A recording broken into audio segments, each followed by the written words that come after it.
জাহান্নামী শুধু চিৎকার করবে, হায় কি করলাম। আল্লাহ বলবেন ওমা যালামনাহুম, বান্দা আমি কিন্তু তোমার উপরে জুলুম করি নাই।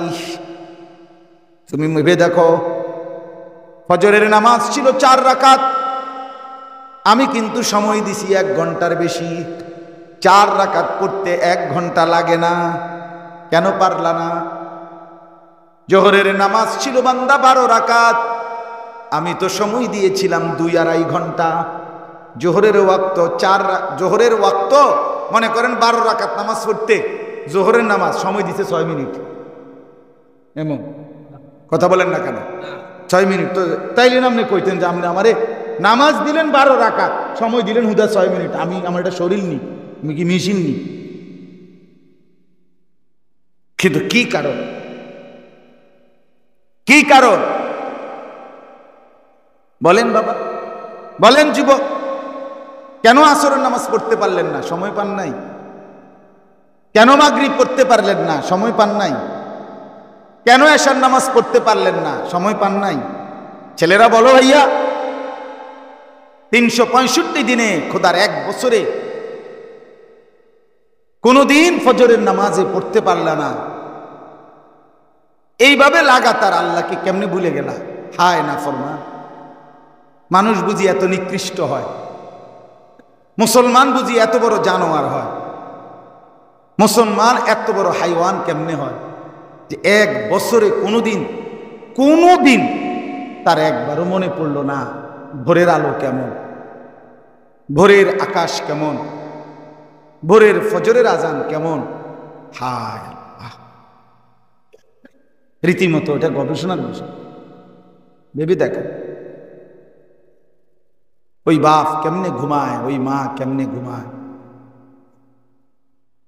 ওই ঘরের মানুষগুলো কেমনে রাত কাটে, কেমনে সকালবেলা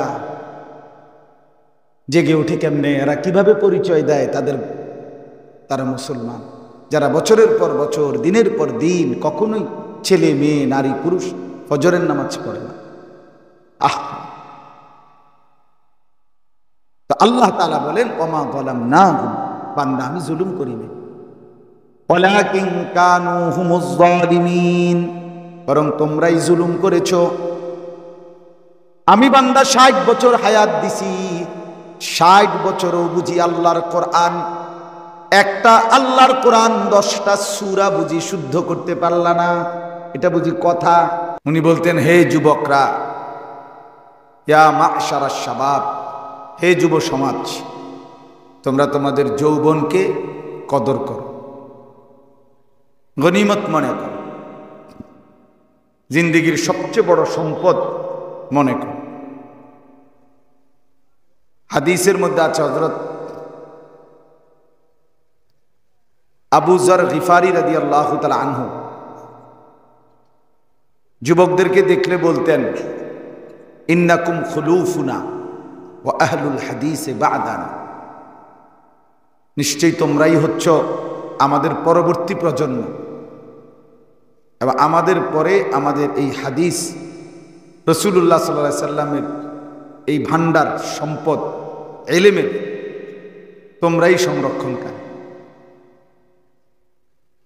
এরকম অসংখ্য মনীষী আছে পূর্ববর্তী জামানার, সাহাবী, তাবিঈ, বড় বড় মুহাদ্দিসিন, ওনারা নওজোয়ানদেরকে আলাদা লক্ষ্য করে কথা বলছে। আমার কাছে একটা ছোট্ট আরবি ছোট্ট বই আছে, এই বইটার মধ্যে আমাদের বাংলাদেশের বর্তমান উদীয়মান খুব ভালো চমৎকার জ্ঞান গর্ভ বয়ান করে একজন ভালো আলোচক আছে, অল্প বয়সী, মুফতি ইউসুফ বিন ইকবাল, ব্রাহ্মণবাড়িয়া। উনি, ওই মাওলানা আমার এই বইটা হাদিয়া দিছে, ছোট্ট বই, অল্প কয়েক পৃষ্ঠা, আরবি বই। ওই বইটার বক্তব্যই হলো এটা, সালাফ পূর্ববর্তী মনীষীগণ যুবকদেরকে লক্ষ্য করে কি কি ওসিয়ত করেছে। ওয়াসায়া আস-সালাফ লিশ-শাবাব।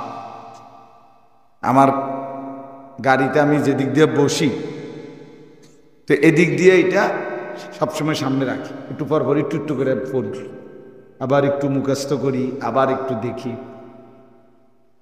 তো এখানে অনেকগুলো পূর্ববর্তী মনীষীদের বাণী আছে, যারা নওজোয়ানদেরকে লক্ষ্য করে অনেক কথা বলছেন, সুন্দর সুন্দর উৎসাহিত করেছে। আজকে আলহামদুলিল্লাহ অনেক নওজোয়ান আইসা তোমরা দাঁড়াইছো, বসছো। সবার কাছে আমার অনুরোধ, অল্প কিছুক্ষণ সময় আমরা সবাই মিলে আন্তরিকতার সাথে, যেহেতু জায়গাটা ছোট, আমাদের উপস্থিতিটা একটু বেশি, ফলে সবাই যদি চুপ থাকি, আন্তরিকতা মনোযোগ দেই, ইনশাআল্লাহ ভালো হবে। আমাদের প্রত্যেকেই মনোযোগী হয়ে বুঝার নিয়তে, গ্রহণ করার নিয়তে, আল্লাহর সন্তুষ্টির জন্য, নিজের ভালোর জন্য আল্লাহর কথা শুনি, কোরআনের কথা আমরা শুনতে চেষ্টা করি। আর এই ক্ষেত্রে আমার একটা অনুরোধ হইল, দাঁড়ানো বসা সবাই মিলে হাতে ধরা যেই মোবাইল, এগুলা নামাইয়া পকেটে নিয়ে আনেন, অথবা হাতের থেকে নামাইয়া নেন, নামাইয়া আমাদের চেহারার দিকে তাকাইয়া কথাগুলো শোনেন। ছেলেরা তোমরাও শোনো, তোমাদের ভালো হবে। যে চেহারার দিকে তাকাইয়া আন্তরিকতা নিয়ে শোনে, তার ধীরে ধীরে পরিবর্তন নসিব হয়। অল্প অল্প করে সে বদলায়, ধীরে ধীরে বদলায়। মানুষ একদিনে বদলায় না, কিন্তু লাগাতার পাথরও পানি পড়লে, বৃষ্টির ফোঁটা পড়লে, পাথরও লাগাতার কোনো একটি পাথরের উপরে বৃষ্টির ফোঁটা পড়লে শক্ত পাথরও একসময় ছিদ্র হয়ে যায়। এই জন্য আল্লাহর কথা কারো কাছে বারবার বলতে বলতে বলতে বলতে একদিন তার দিল নরম হয়ে যায়। পাথর যদি এত শক্ত হওয়ার পরে নরম হয় বৃষ্টির ফোঁটার কারণে, তো মানুষের দিল, এটা তো পাথর না, পাথর না, না, এটা মুদগা। নবী সাল্লাল্লাহু আলাইহি সাল্লাম হচ্ছে, মানুষের কাল্বটা হচ্ছে একটা গোশতের টুকরা। আলা ওয়া ইন্না ফিল জাসাদি মুদগা। তাহলে এটা তো পাথর না, এটা তো একটা গোশতের টুকরা। তাহলে পাথর যদি ধারাবাহিক বৃষ্টির ফোঁটা, একটা বৃষ্টির ফোঁটা যদি এই চাল দিয়া পড়ে, এটার ওজন কত? 1 কেজি। 1 কেজি এই বৃষ্টির ফোঁটার ওজন, আধা কেজি। তো এটার ওজন কি আর সামান্য হাতে নিলে সামান্য, কিন্তু এইটাই আস্তে আস্তে পড়তে পড়তে পড়তে পড়তে পড়তে একদিন পাথরটা কি হয়? ছিদ্র। তাহলে মানুষের দিলও নরম হবে। আল্লাহর কথা শুনতে শুনতে, বলতে বলতে, এই ধাক্কা লাগতে লাগতে দিলে একদিন দিল সাফ হবে, বদলাবে। মুসলমানের সন্তানরাই বদলাবে। শেষ পর্যন্ত মুসলমানের সন্তানরাই ইসলামের জন্য লড়াই করবে। কি বলে? হতাশ হওয়ার সুযোগ নাই, আজ কিংবা কাল। কেউ আজকে ফিরবে, কেউ একটু পরে ফিরবে, কিন্তু ইসলামের জন্য জীবন কোরবানি, আগামী দিনে ঈমান ইসলামের জন্য সর্বোচ্চ ত্যাগ মুসলমানের সন্তানরাই করবে। নয়তো কে করবে? হিন্দুর ফুতে? কথা বলেন না কেন? ইহুদি খ্রিস্টানের ফুতে করবে? না না, আমাদের সন্তানরাই। ও চিরেই মাহাদির পক্ষে ইনশাআল্লাহ এই নওজোয়ানরাই লোক দেখেন আপনারা। নাহলে এত ছেলে আসলো কেন? বলেন কিসের আকর্ষণ?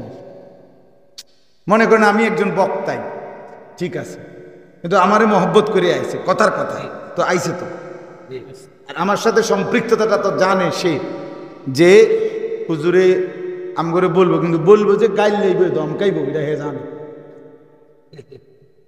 শতকরা 90% ছাত্র ছেলেই জানে যে ধমকাইবে, সত্য কথা বলবো।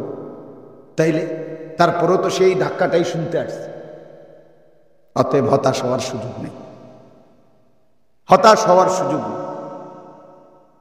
আমি বাকিদেরকে উৎসাহ দিলাম।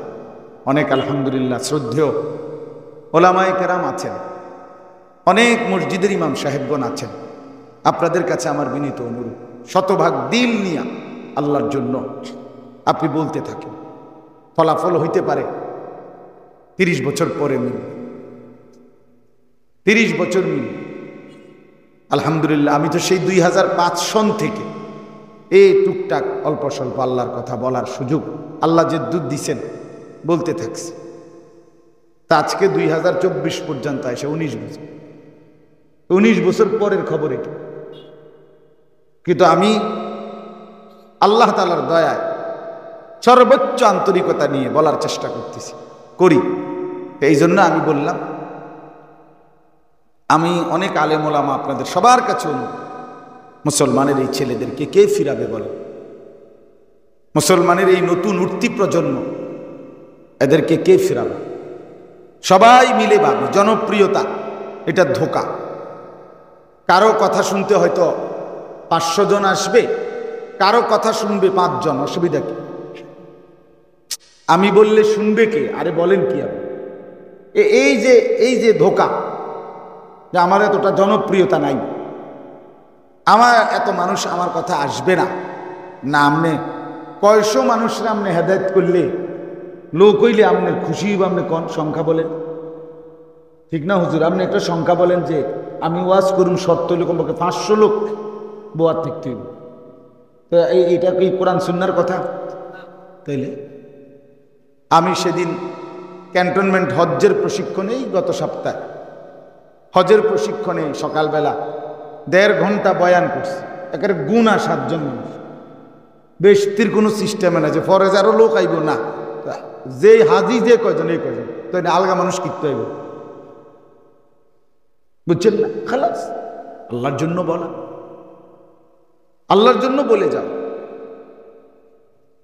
পূর্ণ বৃষ্টিও যে কয়দিন হয়েছে, আমি ও কয়দিনও কোনো মসজিদে 20-25 জন মানুষ হয়েছে, 40 জন হয়েছে, আলহামদুলিল্লাহ বলার চেষ্টা করছি।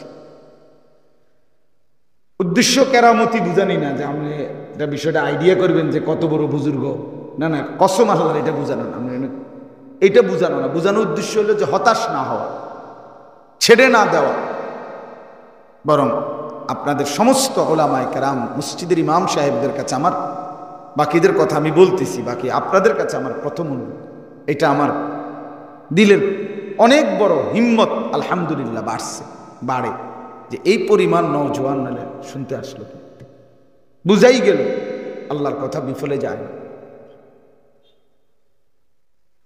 মেহনত বিফলে যায় না, ইনশাআল্লাহ এইখান থেকেই ফিরবে।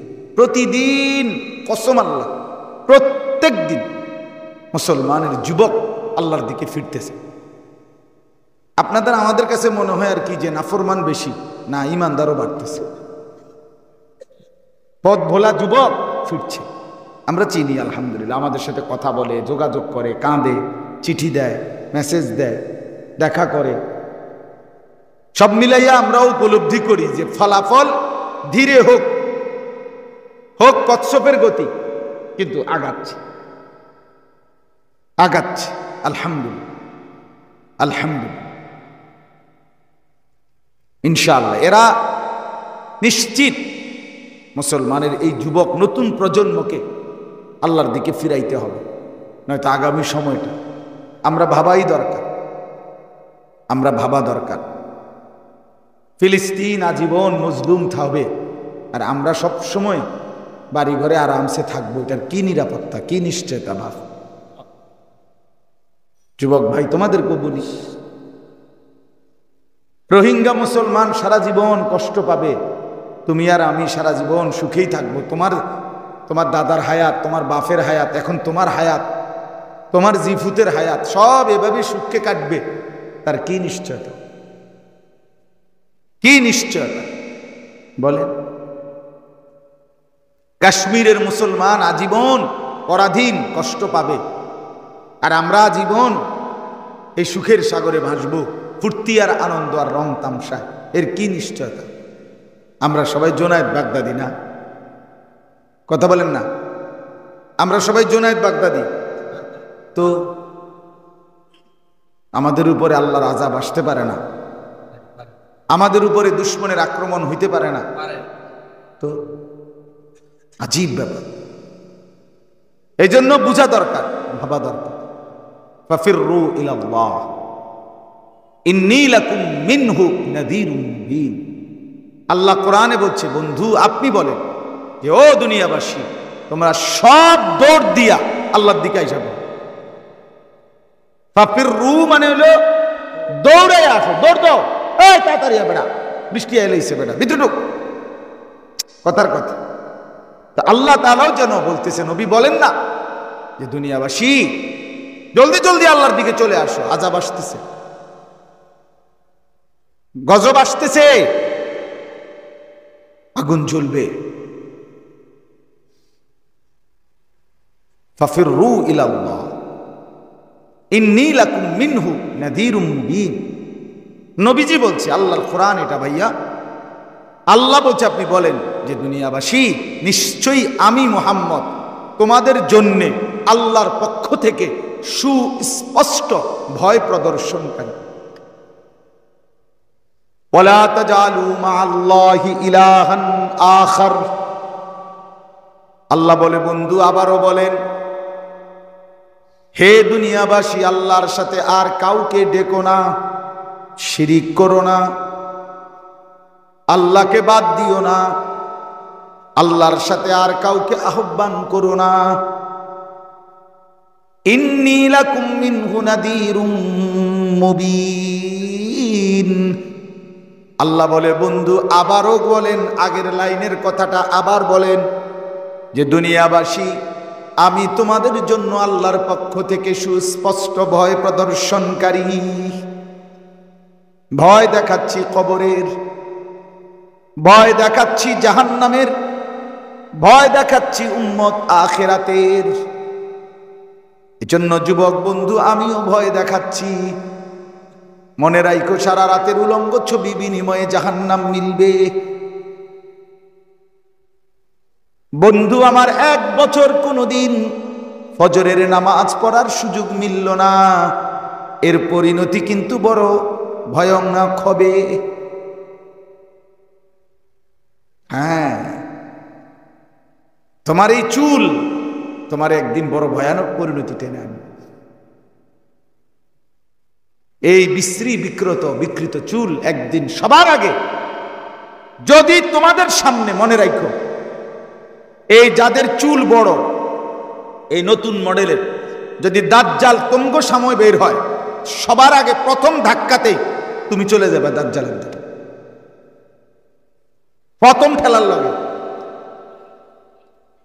প্রথম দিনে দুপুর 3টা বাজতে তুমি নাই, বেঈমান। কারণ দাজ্জাল যেই কয়টা জিনিস দ্বারা মানুষকে ধোঁকা দিবে, আল্লাহ রাসূল সাল্লাল্লাহু আলাইহি সাল্লাম দাজ্জালের যে পরিচয় তুলে ধরছেন, আশ্চর্য হইল নবী সাল্লাল্লাহু আলাইহি সাল্লাম দাজ্জালের পরিচয় যতবার তুলে ধরছেন ততবার রাসূলুল্লাহ সাল্লাল্লাহু আলাইহি সাল্লাম দাজ্জালের চুল যে এলোমেলো হবে, স্বাভাবিকতার পরিপন্থী হবে, এটা বলছে। এটা বললেন কেন আলাদাভাবে? ইন্নাহু শাবুন কাতাতুন আওয়ারুল আইন, এই 3 শব্দ নবী বলছেন, মুসলিম শরীফের হাদিস। ওই দেখেন অপদার্থ, কত নম্বর অপদার্থ দেখছেন? হেতে হুত্তে লাইছে, হেতের গাত, মানে ফালতুরও তো একটা সীমা আছে। হে ওর কারণে ইয়াদি হেরে বুঝাই চারি যে তুই হইলি চেয়ার। বেওকুফ বেটা, তুমি কি ভাবছো আমি ছেড়ে দিতে রাজি? আমার নজরে পড়লে ছেড়ে দিতে রাজি না। আমি এ ব্যাপারে সাংঘাতিক। চোখের সামনে আমার যে দূর চোখ আল্লাহ তৌফিক দিছে দেখার, এ দূরের সামনে গাফেল মানুষ, সদরবদর মানুষ আমি সহ্য করতে পারি। আমার শিক্ষকতার জীবনেও আলহামদুলিল্লাহ এই সদরবদর মানে না খাদ্য তুমি আমি পড়া না, এটা হবে না। তো চলেন, আল্লাহ নবী সাল্লাল্লাহু আলাইহি সাল্লাম বলেন দাজ্জাল হবে শাবুন। এই দাজ্জালের প্রথম পরিচয় যুবক। কসম খোদার ভাইয়া, দাজ্জালের প্রথম পরিচয় নবী বলছে দাজ্জাল হবে যুবক। ইন্নাহু শাবুন। দাজ্জালের দ্বিতীয় পরিচয় হলো কাতাতুন। নবীজি বলছে তার চুল হবে স্বাভাবিকতার পরিপন্থী, এলোমেলো। এই তোমাদের এই চুলের সাথে তোমার দাদা, বাবা, বংশ, পরিবার, ধর্ম, ইসলাম, কোরআন, হাদিস, উলামা, ইমাম, মুয়াজ্জিন, খতিব, হুজুর, মুতামিম, নুরানির হুজুর, হেফজখানার হুজুর কারো লগে মিলবে? ঠিক না? হ্যাঁ হ্যাঁ হ্যাঁ, বিশ্বাস করো ভাইয়া, সন্দেহ হইলে আবার হুজুর করে জিগাই। নবী সাল্লাল্লাহু আলাইহি সাল্লাম বলছে দাজ্জাল যুবক হবে, দাজ্জাল এলোমেলো চুলওয়ালা হবে, আর 3 নাম্বার হলো আওয়ারুল আইন, টেগরা হবে, এক চোখ কানা হবে, এক চোখ কানা। এই 3টা বৈশিষ্ট্য দাজ্জালের বিশেষ পরিচয়।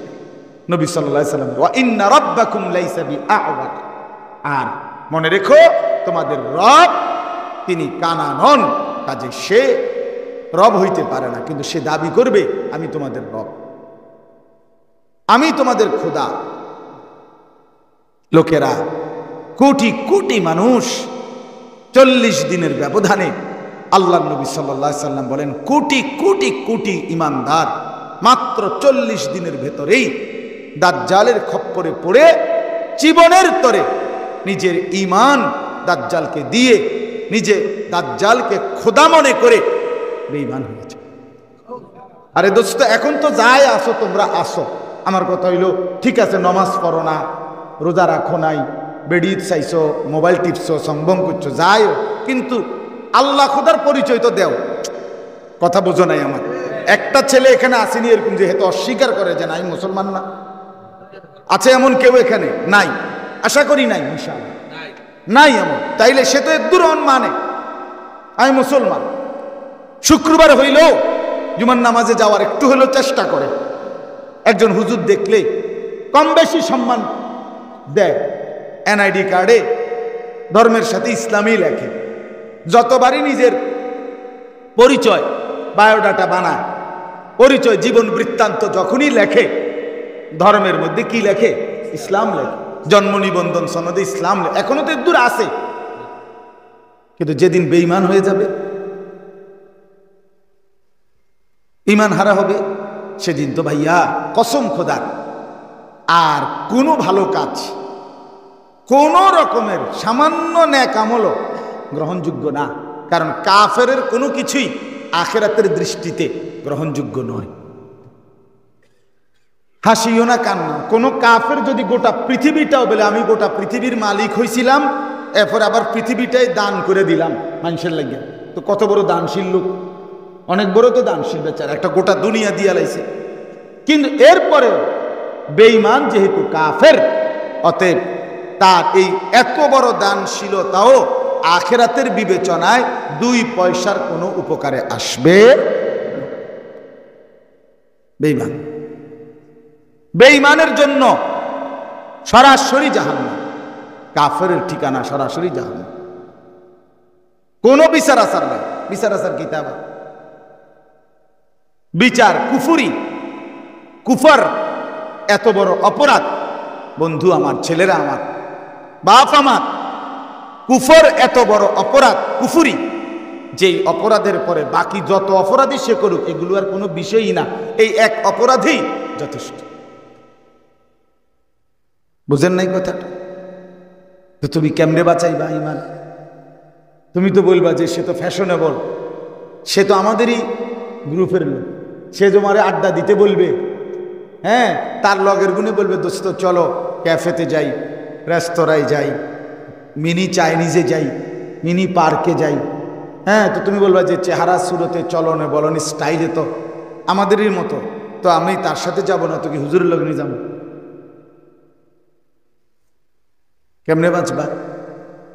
যদি বলো যে না, যদি কেউ কয় হেঁটে দাজ্জাল আমি আর যাইতাম না, তো হে দাজ্জালের কাছে গাইলে জাহান্নাম, তো অন যে আমরা বলি হাজারো গুনার বিষয়ে যে এটার মধ্যেও জাহান্নাম, কই তুমি তো যদি ফিরে যাবা এটা ইচ্ছা হইতো তো অন ফেরো না কেন?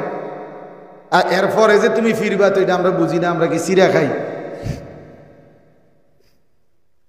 বলে আমরা কি বন ভিজাইয়া খাই চা দিয়া, আমরা ভাত খাই না? এটা না বুঝার কি আছে? এজন্য দয়া করে আল্লাহ যাদেরকে আনছে ভাইয়া, মুসলমানের নওজোয়ান সন্তান, তোমরা যারা ফিরে আসছো এখানে, এখন দাঁড়াইছো, বসছো, আল্লাহর দয়ায় ভাইয়া বিশ্বাস এটাই সত্যি।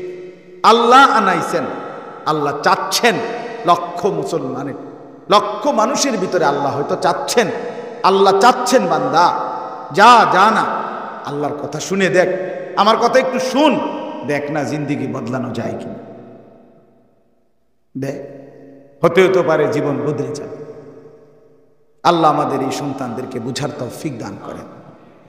মুসলমানের নওজোয়ান ছেলে, আত্মপরিচয় বড় সম্পদ। দেখেন, কেউ যখন তার মা বাবার নাম বলতে পারে না, বংশ পরিচয় বলতে পারে না, তারে কিন্তু মানুষ খারাপ নজরেই দেখে, মানুষ সন্দেহ করে বৈধ সন্তান না অবৈধ সন্তান, ঠিক কিনা বলেন না?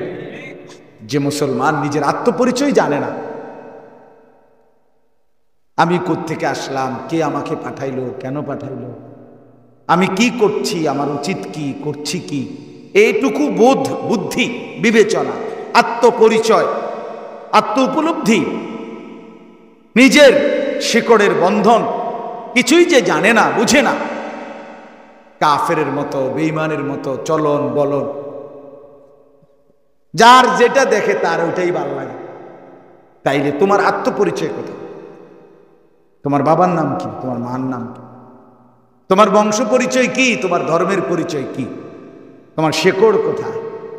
কিন্তু সব খুলে দিলা, সব ফেলে দিলা, তো মানুষ তো খারাপ বলবে, সন্দেহ করবে। এই জন্য আত্মপরিচয় ভুলে যাওয়া, নিজের পরিচয় ভুলে যাওয়া, এটা অনেক বড় লানত, অভিশাপ, অনেক বড় মুসিবত, অনেক বড় মুসিবত। রাসূলুল্লাহ সাল্লাল্লাহু আলাইহি সাল্লামের একজন সাহাবীর কথা শুনেন, ওনার নাম ছিল রিবিঈ ইবনে আমির রাদিয়াল্লাহু তাআলা আনহু। নামটা একটু কঠিন, রিবিঈ। এই সাহাবী পারস্যে যুদ্ধে গেছেন। তো যুদ্ধে যাওয়ার পরে প্রথম উনি পারস্যের সেনাপতির রাজ দরবারে, পারস্যের সেনাপতির কাছে একা গেছে উনি, প্রথম দূত হিসাবে মুসলমানদের পক্ষ থেকে। পারস্য মানে এখন যেটারে ইরান বলে এবং তার আশপাশ, এখনকার শুধু যেটুকু ইরান এতটুকু না, আরো বড় ছিল তখন পারস্য সাম্রাজ্য। তো এই সাহাবী রিবিঈ ইবনে আমির, হযরত ওমর রাদিয়াল্লাহু তাআলা আনহু জামানায় উনি গেছেন এই পারস্যের, ওনারা যুদ্ধে গেছেন সাহাবীরা, তো ওনারে পাঠাইছেন দূত। তো পারস্যের সেনাপতির খাস কামরায় উনি গেছেন। যাওয়ার পরে উনি সাইজে খাটো ছিলেন একটু, এই সাহাবী বেটে ছিলেন। ওনার যে কোমরে তরবারি ছিল, এই তরবারি ওনার চাইতে লম্বা ছিল, এই জন্য তরবারি হাতে ধরে ধরে উনি হাঁটতেছিলেন, মানে এটা পুরা কুলে চাটতেছেন এটা লইয়া, উনি সাইজের কারণে। তো পারস্যের সেনাপতি বলল, তোমরা এই কেন আসছো আমাদের এই অঞ্চলে, সেই আরব থেকে, মক্কা থেকে, মদিনা থেকে, ওইখান থেকে আসছো কেন? তো উনি প্রথম এই যে জবাবটা দিছে, দুইটা কথা জিগাইছে পারস্যের সেনাপতি, তোমাদেরকে কে পাঠাইছে, আর হলো কেন আসছো? তো উনি বলছে ইন্নাল্লাহ ইবতাআসানা। এক নম্বর প্রশ্নের উত্তর হলো আমাদেরকে আমাদের আল্লাহ পাঠাইছে। দুই নম্বর প্রশ্নের উত্তর হলো কেন আসছে, লিনুখরিজা মান শাআ মিন ইবাদাতিল ইবাদ ইলা ইবাদাতি রাব্বিল ইবাদ। আমরা আসছি আল্লাহর ইচ্ছায় মানুষকে মানুষের গোলামি থেকে মুক্ত করে রবের গোলামির দিকে ফিরায় নিতে। মিন ইবাদাতিল ইবাদ ইলা ইবাদাতি রাব্বিল ইবাদ,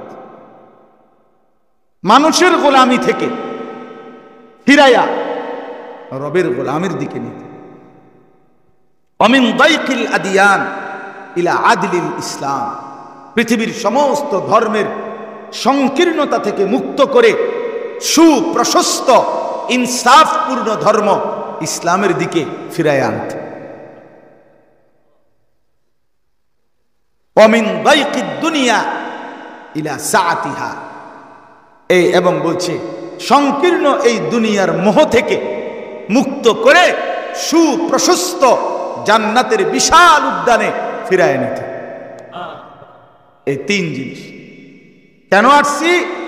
মানুষের গোলামি থেকে মুক্তি করে রবের গোলামির দিকে, আল্লাহর ইবাদতের দিকে নিতে এসেছি। এই পৃথিবীর সমস্ত ধর্মের অমিন জাউরিল আদিয়ান, জুলুম অত্যাচার থেকে ইসলামের ইনসাফ আদালতের দিকে ফিরায় আনতে, সংকীর্ণ দুনিয়া থেকে মুক্ত করে সুপ্রশস্ত আখিরাত জান্নাতের মেহমান বানাতে। তখন ওই সেনাপতি বলছে, এই 3 শব্দ তো বলছে, তাহলে পৃথিবীতে কালজয়ী ইতিহাস মুসলমান এই পৃথিবীর দিক দিগন্তে কালেমার পতাকা ছড়াইছে, শুধু দেশ দখল আর ভূমি দখল এটার জন্য নয়, বরং মানবতাকে বাঁচাইবার জন্য, আল্লাহর দিকে ফিরাবার জন্য। তো আমরা কিতাবে পড়ছি, ওই সেনাপতি তখন বলছে, যদি আমরা তোমাদের কথা না মানি কি করবা? বলছে তাইলে জিজিয়া, কর দিতে হবে আমাদেরকে। বলছে যদি করও না দেই তো কি করবা? এই তখন তিনি বলছে, এই তলোয়ার তখন ফায়সালা করবে। তখন ওই সেনাপতি উনারে বলছে, হ্যাঁ তুমি যুদ্ধ করবা নাকি? তুমি বেড়া কথা দে কও, শৈলের গতরে কিতার তলোয়ারও তো আলগাইতারো না, তুমি তুমি করবা যুদ্ধ আমরার লগে? তুমি চিনো কার সাথে যুদ্ধ করতে আইছো? এই তখন বলছে ওনারে, তুমি জানো এটা পারস্য, তুমি জানো পারস্য সেনাপতি, পারস্যের সৈন্যবাহিনীর ক্ষমতা কদ্দুর তুমি জানো নি? কার লগে আইছো তোমরা যুদ্ধ করতে? আন্দাজ আসেনি কোন? এই তখন তিনি বললেন, আন্দাজ আছে, আমি যুদ্ধ করব, আর আমার এই তরবারির শক্তি কদ্দুর আমি কি তোমার একটু দেখাবো? এই সাহাবী বলছে হ্যাঁ, তো কিভাবে দেখাইবে? তখন বলছে, তোমাদের এই পুরা পারস্যের সেনাবাহিনীর মধ্যে সবচেয়ে শক্তিশালী বাহাদুর সৈন্য যেইটা, তার একটু আনো। তো আনছে, তাদের বিবেচনায় সবচেয়ে শক্তিশালী সৈন্যকে আনছে। আনার পরে বলছে, তোমাদের এই পারস্যের সৈন্যবাহিনীর কাছে, সেনাবাহিনীর কাছে সবচেয়ে মজবুত ঢাল যেটা, সবচেয়ে ভারী মজবুত ঢাল, ঢাল মানে আগের দিনে তলোয়ার আটকাইবার জন্য আরেক হাতে একটা কি রাখতো, ছিদ্র ছিদ্রওয়ালা ঢাল থাকতো, কি করতো, ঠেকাইতো আর কি, এটারে ঢাল বলে, গোল। তো এই ঢালটা সবচেয়ে মজবুত যেটা, এটা আনো। তো আনছে। এইবার ওই সেনা, ওই সৈন্যটারে তাকো, সবচেয়ে মজবুত সৈন্য যেটা, এই সৈন্যটারে বলছে, তুমি সবার সামনে এনে দাঁড়াও। দাঁড়াই বলছে, তুমি তোমাকে ওই ঢাল এটা 2 হাতে শক্ত করে ধরে রাখো, আলগায় আমি ধরো। ধরছেন উনি, আমি নিজে উর্দু কিতাবে পড়ছি। এই সাহাবী রবিঈ ইবনে আমির, যার থেকে তার তরবারি লম্বা, উনি তরবারিটা বাইর করছে, কইরা মাঝখান বরাবর আল্লাহর নাম নিয়ে আল্লাহু আকবার বিসমিল্লাহ বইলা একটা কূপ দিছে, শুধু এই ঢাল বরাবর মাঝখানে এক কূপে ঢাল ভাঙ্গা 2 টুকরা হইয়া ওই সৈন্য 30 হাত দূরে গিয়ে।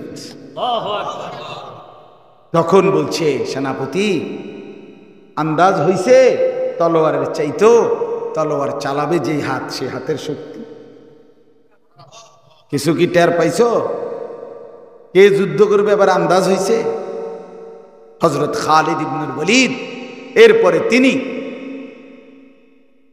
সেনাপতিকে বললেন, ওনাকেও জিজ্ঞেস করছে, খালিদ তুমি এই অল্প কয়েকজন মানুষ নিয়ে আসছো এত বড় সাম্রাজ্যের বিরুদ্ধে যুদ্ধ করতে?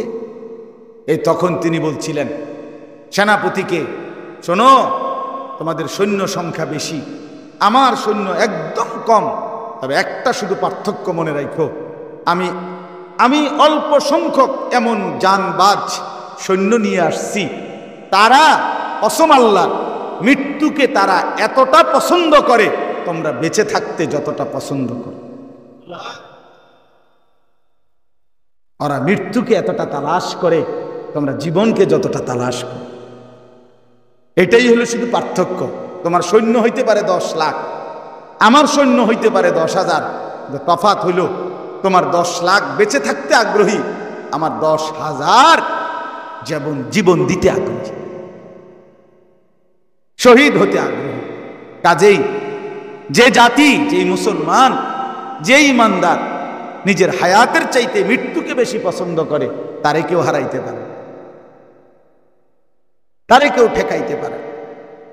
এজন্য প্রিয় ভাই আমার, আমাদেরই দায়িত্ব ছিল, আমাদেরই কথা ছিল মুসলমানের যুবক, তোমাদেরই দায়িত্ব ছিল তোমরা আগত প্রজন্মকে ফেরাবে, দিক দিগন্তে কালেমার পতাকা উড়াবে। কথা ছিল তোমরাই মানুষকে আল্লাহর দিকে ডাকবে। যে চাচা বুড়ো হয়ে গেছে, যে চাচা 70 বছর, ওনার তো আর শরীর নাই, সুস্থতা নাই, কিন্তু তুমি নওজোয়ান, তো এখনো ইচ্ছে করলে সারা রাত মেহনত করলেও কিছুই হবে না। 18 বছরের যুবক, 20 বছরের, 25 বছরের নওজোয়ান, তোমরা যদি ইচ্ছা করো তাইলে তো তোমরা সারা রাত পরিশ্রম করতে পারবা, সারা দিন পারো। কিন্তু তুমি বন্ধু সারা রাত সারা দিন জিন্দিগিটা, এত সুন্দর যৌবনের সময়টাকে শুধুই মোবাইল, শুধুই নারীর ছবি, শুধুই উলঙ্গ দৃশ্য, শুধুই জিনা ব্যভিচারের কল্পনা, শুধুই কোনো একটা নারী মেয়েকে নিয়ে জল্পনা কল্পনা, অসৎ কিছু বন্ধুদের সাথে আড্ডা, আর ঘন্টার পর ঘন্টা শুধু একটা চুল মাথার এটাকে ফিরানোর জন্য পিছনের দিকে, এই এক ফালতু কাজ। আহা বন্ধু, এটা সুস্থ স্বাভাবিক মানুষ হয় কেন? তুমি ইনসাফের, আমি তোমার বিবেকের কাছে ছেড়ে গেল। একজন সুস্থ স্বাভাবিক মানুষ সে এতটা আত্মভোলা হয় কিভাবে? এতগুলো নারী দেখে শেষ পর্যন্ত টার্গেট কি, উদ্দেশ্য কি? সারা রাত উলঙ্গ ছবি দেখে পরে ফলাফলটা কি? এরপরে কি? সারাদিন বন্ধুদের সাথে আড্ডা দেওয়ার ফলাফল কি? তোমার এই বিচিত্র মডেলের চুল, এগুলো দেখে এই পর্যন্ত তোমার কি লাভ হয়েছে? দেশ জাতির কার কি ফায়দা হয়েছে? কি অর্জনটা কি? আমি একটু শুনি। এটার বরকতে এসএসসিতে গোল্ডেন,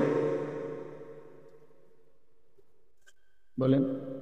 মোবাইল টিপতে টিপতে ইন্টারে গোল্ডেনে প্লাস, তো কি হলো? অর্জন কোথায়? মানে আখিরাত বাদ দিলাম, কথা বোঝেন না? কবর হাসর হিডি বাদ দেন, থুন আচ্ছা তো রাখলাম, দুনিয়ার অর্জন কি? বলেন ছেলেরা, বলো ভাইয়া, একজন একজন বলো দোস্ত।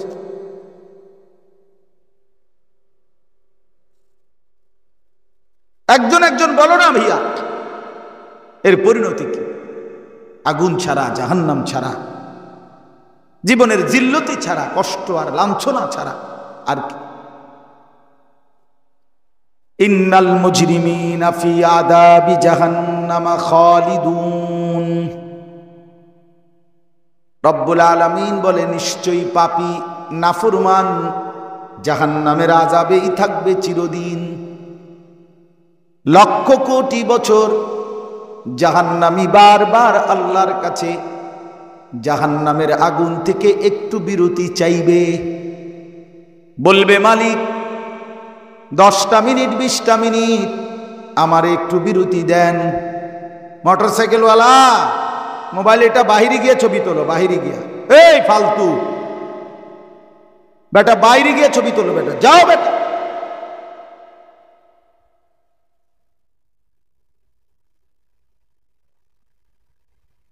তো লক্ষ কোটি বার বলবে আল্লাহ একটু বিরতি দেন জাহান্নামের আগুন থেকে, আমার 24 ঘন্টার মধ্যে 10টা মিনিট বিরতি।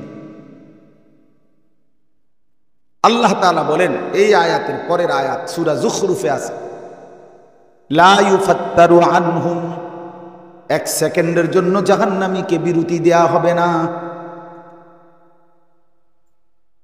এরপরে আল্লাহ বলেন, অহুম ফীহি মুবলিসুন, জাহান্নামী চিরদিন অনন্তকাল জাহান্নামের আগুনে বিমর্ষ মলিন চেহারা নিয়েই পড়ে থাকবে। লক্ষ কোটি বছরে একবারও জাহান্নামীর মুখ দিয়ে হাসি ফুটবে না। অহুম ফীহি মুবলিসুন।